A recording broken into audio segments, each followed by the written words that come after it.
Alrighty, so we are looking at women in the West here, and again, this outline is in the context of the cult of domesticity.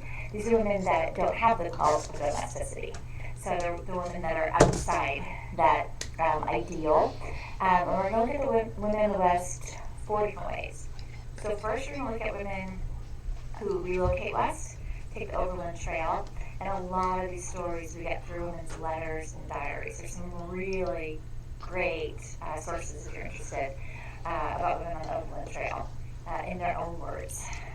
And then second, we'll talk about women in California because so many people are going to go to California once gold is discovered there, but most people that are going to go there are going to be men. So life for women in California is going to be a little kind of like we saw like life for women in early Virginia because they're going to be in such small numbers.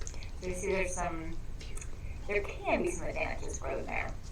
I've got 3 stories particularly for you to look at about women in California. Zena Wilson is one of my favorite stories to tell. Dahlia Cameron, and then Biddy Mason. I'm so excited for you to read about Biddy Mason.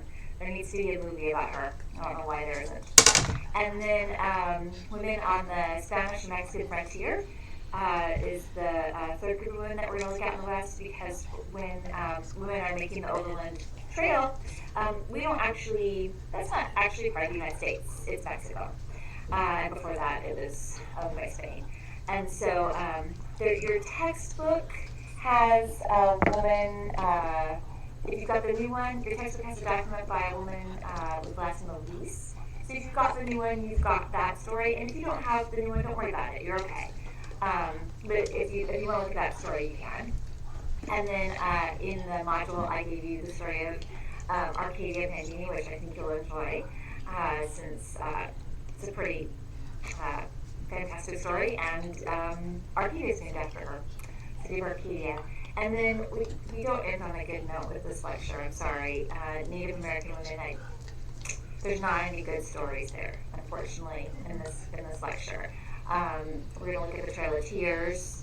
I've got a video clip for that for you. We'll talk about Charlotte Amaka, who was amazing, but basically dies of a broken heart because her life's work is going to be lost because she's Native American, and what she's fighting for is being destroyed. And then finally we'll end with a discussion of the boarding schools. I've got a clip you can watch for that too.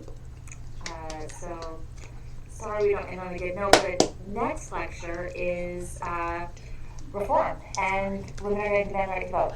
So we'll get to go to a better place next. Okay, take care.